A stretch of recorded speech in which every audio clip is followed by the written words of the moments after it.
ones that'll make you dizzy. It's all the heating, cooling, all the cooling towers, chiller plant, chilled water. These are the 3 chillers that we have on campus. None of them are operating right now because it's not cold enough. I mean, it's not hot enough. If the temperature doesn't go above 60 degrees, they won't run, unless they're getting requests from the campus. So this is the boiler plant, and boiler number 2 is running right now. It's animated. We got water coming in, water going out, flows. We know we pretty much know exactly how much is doing what. Since this is a water issue, let's look at irrigation pumping station. These are some of the numbers that we, for example, storm pumps. These are storm pumps that I showed you in the graphic. This is actual right now. We haven't pumped anything today, but previous day we did 22,000 gallons irrigation runoff. And anything that ends up in the storm system ends up and it gets counted heating. Mm-hmm. So the coil turns red, the valve opens, it's telling me it's valved at 100%. It's receiving water from the plant to put out heat. If it needs cold, it receives chilled water. This valve opens and it makes this coil 45 degrees, and air passing across it captures the heat and then cold air. And that's how we heat and cool the buildings. We also monitor flows. Economizers, we keep economizers open to make sure that the ventilation in the building is good. So it automatically adjusts when we keep a minimum of 25%. This also has the ability to fully flush the building for a couple of hours a day, then it goes back to set points.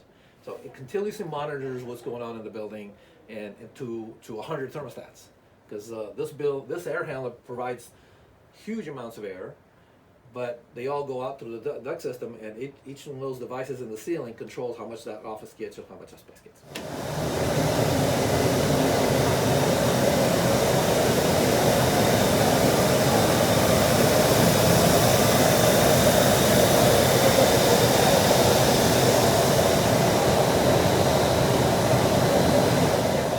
We use it here to cool that process. Water from the chiller runs through here. It goes through an evaporative process, and fans run across it, and then it goes back in.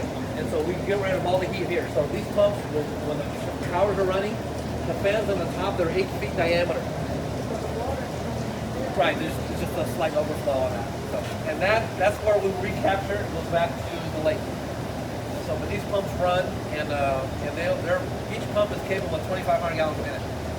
And the chillers need a good amount of water because there's a lot of heat coming in from the buildings, especially on a hot day. So. You have like the apps that help control everything, and you guys, like you said, you could be at home and taking care of an issue. We can log in to the system from anywhere. And so are you able to kind of like modify and make things better because of that? Like we can make changes. Yeah. We can do anything we can remotely that we can do from this room. You can realize what's not working and what is working. Right. We just can't go out and turn on a pump manually, but we can do it remotely. Yeah. And we also monitor all this stuff. We even monitor any critical systems on campus. We monitor our wastewater flows, levels, very critical. There's a pumping station out front that sends the wastewater out to the city.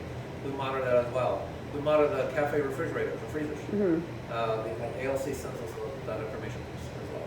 So I know you're connected to TID, and you said the wastewater. What other municipalities are you connected to that you guys have a relationship power with? Coming in. Yeah.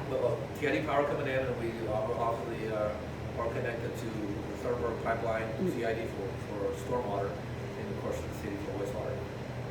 We get water from the city as well, domestic water from the city. We don't have any of our wells, and we don't want to. Because I think it's important to point out the relationship that the university has with the city of Turlock and what you guys are doing to be beneficial to them as well. Yeah. One of the things that I'm super excited about is that about the recharge station is that we're going to be probably the only, I know for sure, the only CSU that will have one in the system. But even more important than that, the ability to restore the water in the aquifer is so important because, as you know, drought years and overuse, and farmers used to do a lot more recharging because of flood irrigating. They don't do that anymore. They got more efficient with drip systems, and now all that water that they used to go into the aquifers by flooding orchards and flooding fields, that's not there anymore. And so recharge stations are a good use of a good way to put water back in because the earth is a great filter. The earth is so it's pretty tight, and so I'm looking forward to that day when we actually can say it's right now. Yeah, you'll have to keep me posted on that. No I'll stay posted on it No myself. problem.